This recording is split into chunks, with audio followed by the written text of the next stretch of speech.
Vento traz hoje a voz de Juliana Corrêa, que é escritora, contadora e mestra em educação.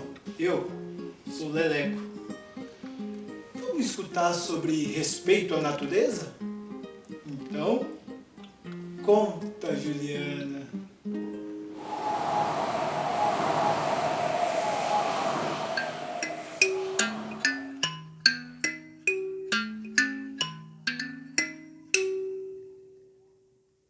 Dizem que há muito tempo existia um caçador que morava com a sua esposa e seus 3 filhos.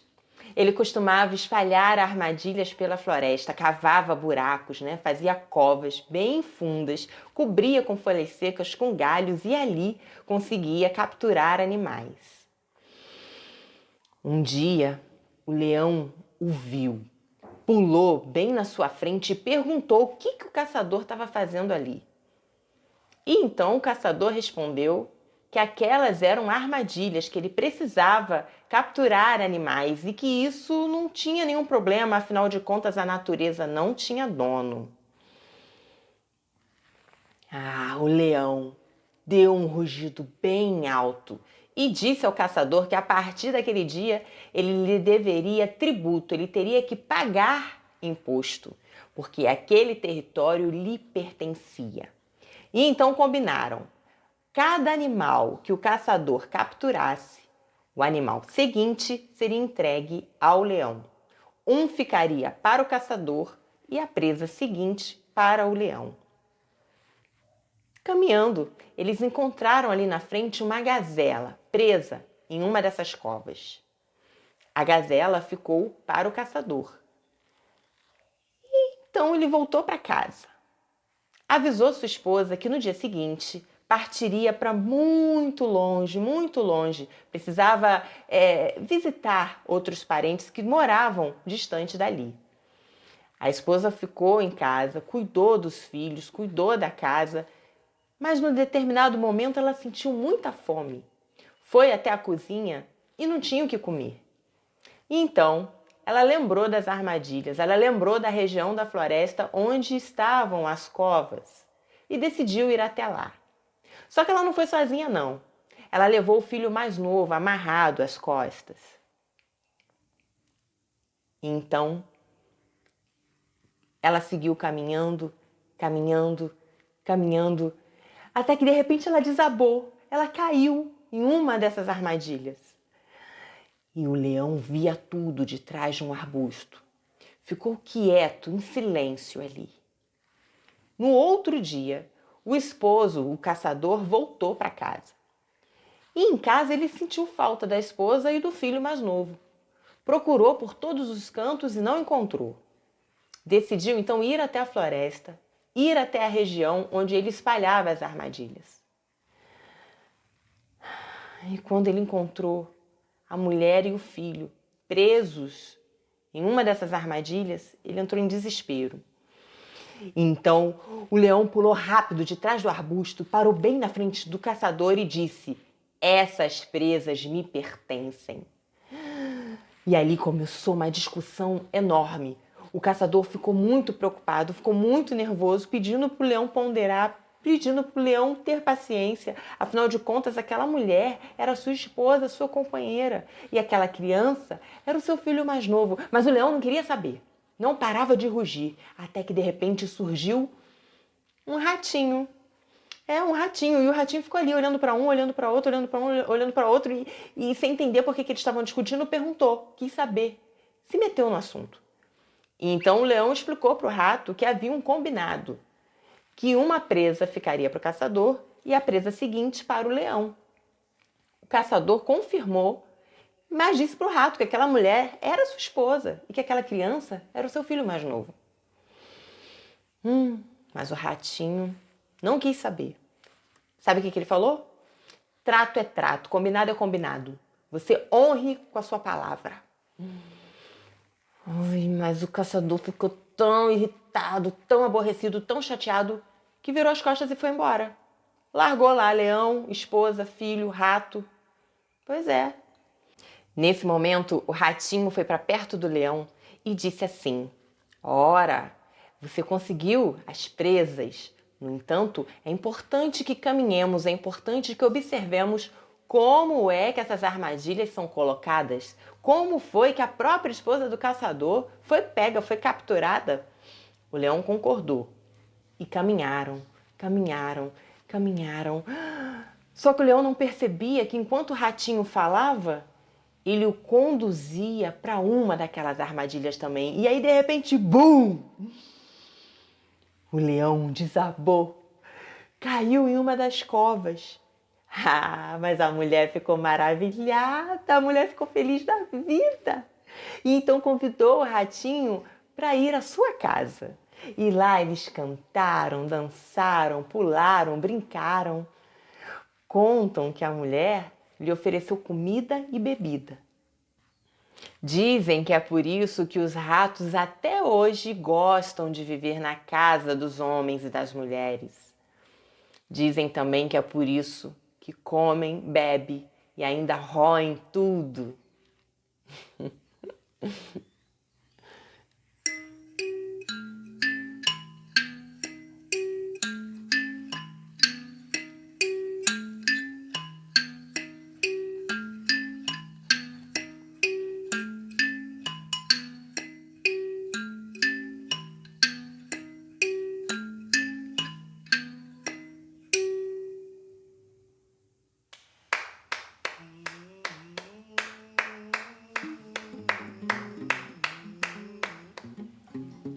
Gente, que ratinho sabichão, hein? Vamos ouvir mais uma história da Juliana? O Xequerê já disse que viu e adorou.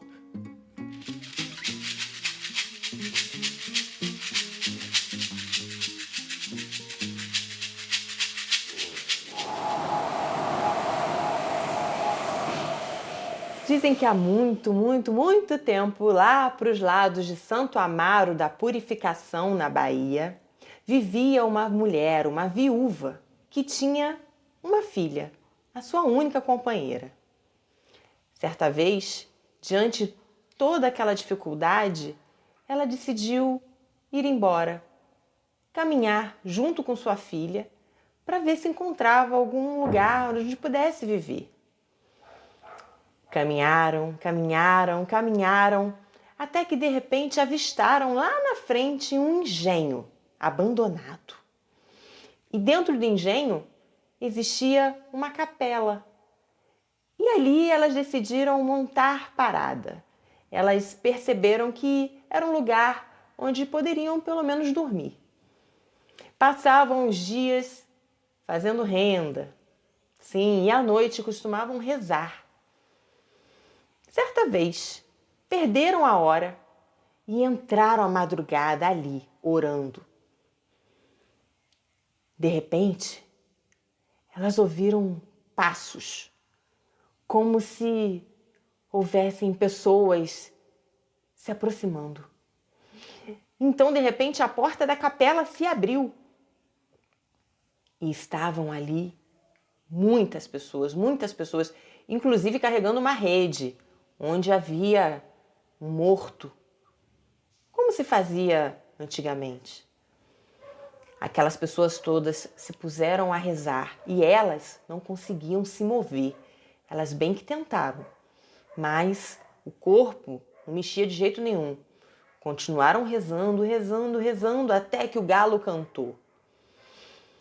E nesse momento, uma daquelas pessoas se levantou e disse: quem rezou, que cuide do morto. E bum!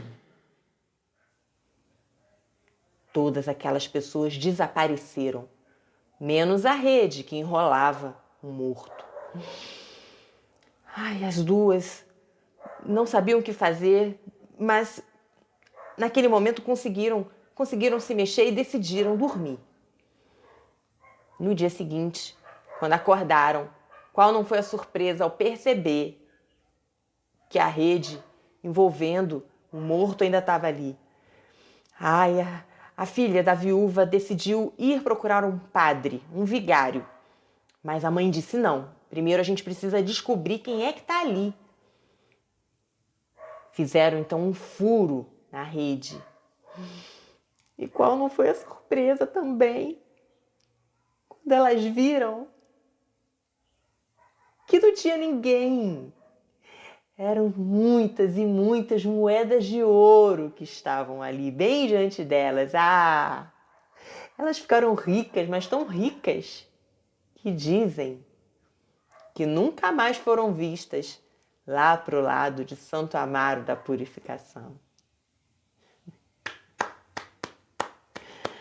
Alô, meu Santo Amaro, eu vim lhe conhecer, eu vim lhe conhecer. Samba santamarense, pra gente aprender, pra gente aprender. Viva Santo Amaro da Purificação, viva o recôncavo baiano, viva o samba de roda da Bahia, viva a tradição oral baiana, viva mestre Didi, quem guardou essa memória, essa narrativa, viva a Natália Grilo Cipriano, a irmã com quem eu aprendi essa história. Você viu como foi legal? Eu adoro essas histórias, são como um abraço bem gostoso e cheio de afeto.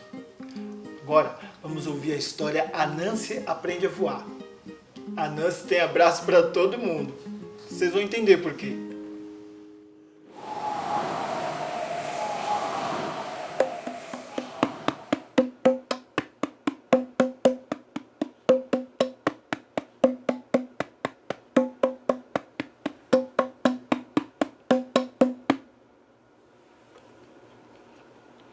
Em um fim de tarde, logo após o pôr do sol, Coecu Anansi, a aranha, se reuniu com a sua família em torno de uma fogueira e pôs-se a contar histórias, a contar as narrativas das suas façanhas.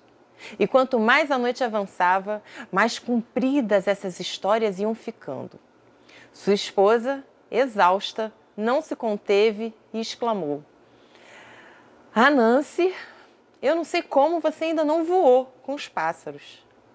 Ao que ele respondeu: é verdade. Mas se os pássaros podem voar, se até uma mosca doméstica voa, então eu, Anansi, um dia também voarei. Então se despediu da família e se escondeu, foi para um lugar onde ele pudesse planejar a sua nova aventura. Nos dias seguintes, Anansi tratou com muita gentileza, desde as andorinhas até os corvos. Foi cordial até com as galinhas e os patos que viviam por ali. Dando-lhes um naco de comida, aproveitava para conversar e não pedia nada em troca, a não ser uma pena aqui, uma pena ali. E então, com borracha e piche, ele confeccionou um lindo par de asas. Na semana seguinte, começou a treinar o voo e fazia isso à noite, para que ninguém observasse. Acontece que a coruja, caçadora noturna, viu e foi falar com Anansi. O céu é para os pássaros e é preciso muito mais do que asas para ser uma criatura celeste. Ao que ele respondeu: sai pra lá, sua velha enxerida. Quem sabe sou eu.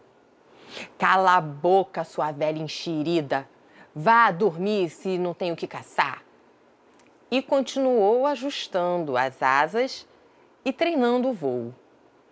Dias depois, ele se aproximou do corvo e perguntou se poderia acompanhar o bando de aves que estava por ali. E o corvo respondeu que sim. Já que você pode voar, venha conosco para a festa dos pássaros que acontecerá na montanha distante. Em seguida, o corvo riu, junto com os outros pássaros. Afinal, como assim Anansi, uma aranha, poderia alçar voo? E qual não foi a surpresa dos pássaros, quando Anansi se preparou e levantou o voo. Olha, os pássaros não gostaram muito daquela novidade, não gostaram. Mas o corvo havia comprometido a sua palavra, então ele precisava cumpri-la. Trataram então de voar para ainda mais alto, onde o ar é rarefeito, onde é mais difícil se manter. E Anansi estava lá, firme, ao lado dos pássaros. Ele não acreditou quando chegou à festa no alto da montanha. Ele ficou tão impressionado com aquilo tudo de comida e ele, que adorava comer, tratou logo de se empanturrar, ele se fartou. Acreditam? Aos empurrões, ele brigou com cada uma das árvores por conta dos ossos, das carnes, das folhas, dos inhames. Pois é. E ficou tão cheio, tão farto de comida, que acabou pegando no sono. E aí, nesse momento, os pássaros começaram a voltar. Só deixaram o corvo para trás, que sacudiu Anansi e disse assim: "Estou indo, amigo Anansi. Encontro você lá embaixo." Só que nesse momento, Anansi se deu conta de que já não tinha mais as penas na asa que ele confeccionou. Enquanto os pássaros iam se retirando da festa, trataram de pegar de volta cada pena que haviam dado a Anansi. Quando Anansi se deu conta disso, não, corvo, por favor, me leve com você, me ajude a descer.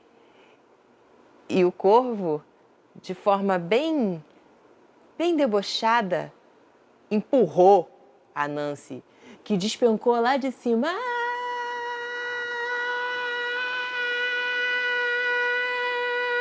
E de repente ele ouviu uma voz que disse assim: "Os céus são para os pássaros, e é preciso muito mais do que asas para ser uma criatura celeste." Era a coruja. A coruja estava ali de novo, vendo o que estava acontecendo, e a Anansi começou a pedir que ela o ajudasse. Ela mandou então que ele apertasse a própria barriga. E da barriga de Anansi começou a sair uma seda. Uma seda muito fininha, mas tão fininha, que com seus fios a coruja conseguiu amarrá-lo a um galho de árvore, evitando assim a sua fatídica queda.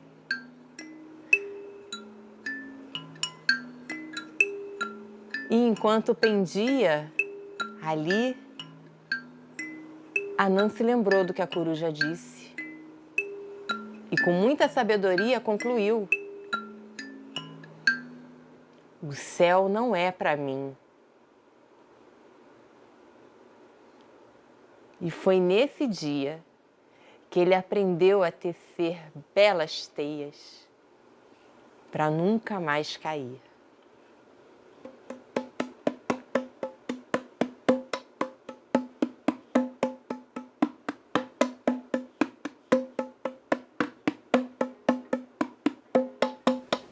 É uma história mais linda que a outra.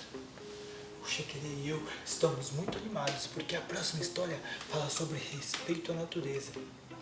E nós amamos a natureza. Você também?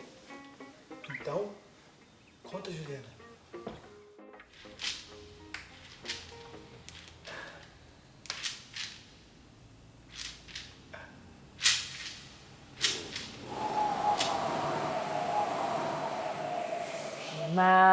No mar, no mar, no mar ouvi cantar. No mar, no mar, no mar, linda sereia, ela é sereia. No mar, no mar, no mar, no mar ouvi cantar. No mar, no mar, no mar, linda sereia, ela é sereia. Diz o povo iorubá que Olodumare é o grande criador. Olodumare criou a terra, o fogo, o ar e a água. Contam ainda que lá no início da criação, as águas eram muito calmas, muito serenas e muito cristalinas. E lá no fundo, bem no fundo, existe um palácio onde mora uma rainha. Sim, o nome dessa rainha é Iemanjá, a mãe dos filhos peixes. No Aie foram viver os homens, e esses homens construíram casas, depois aldeias, depois vilas, reinos, impérios. E chegou um momento em que tudo que eles não queriam mais, tudo que eles tinham como lixo, eles descartavam, eles jogavam fora. Vocês imaginam onde? Sim, nas águas. E com o tempo, toda aquela sujeira, todo o lixo que foi jogado nas águas começou a provocar muitos problemas para o povo que vivia dentro das águas. Sim, o reino de Iemanjá é cheio de seres, cheio de seres. Vocês sabem, peixes, tubarões, sereias, cavalo marinho, estrela do mar, tartarugas. Pois é, toda aquela sujeira que era jogada na água começou a poluir, começou a prejudicar todos os seres que vivem sob as águas. Ah, mas a rainha Iemanjá ficou tão furiosa, mas tão furiosa, que foi até o castelo de Olodumare reclamar. Contou tudo para ele, tudo o que estava acontecendo. E Olodumare deu razão à rainha do mar. Dizem que foi nesse dia que ele concedeu a ela o poder de devolver para a terra tudo que não pertencesse ao mar. Sim, dizem que foi assim que surgiram as ondas. No mar, no mar, no mar, no mar ouvi cantar. No mar, no mar, no mar, linda sereia, ela é sereia. No mar, no mar, no mar, no mar ouvi cantar. No mar, no mar, no mar, linda sereia, ela é sereia. No mar, no mar, no mar, linda sereia, ela é sereia.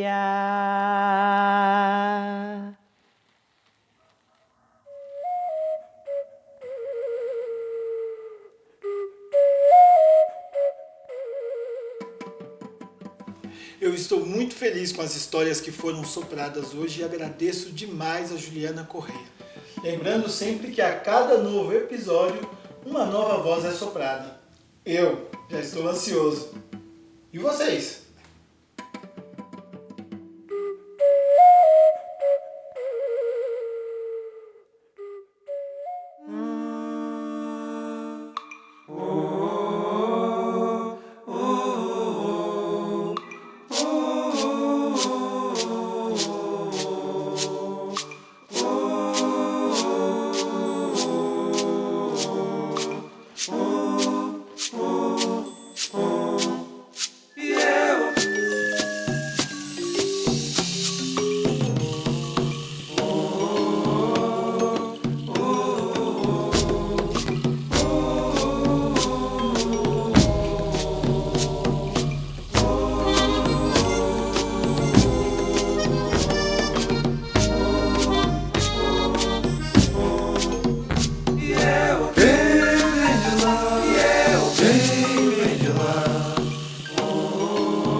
Vozes do mundo, o povo todo escutar. Conta leleco, Música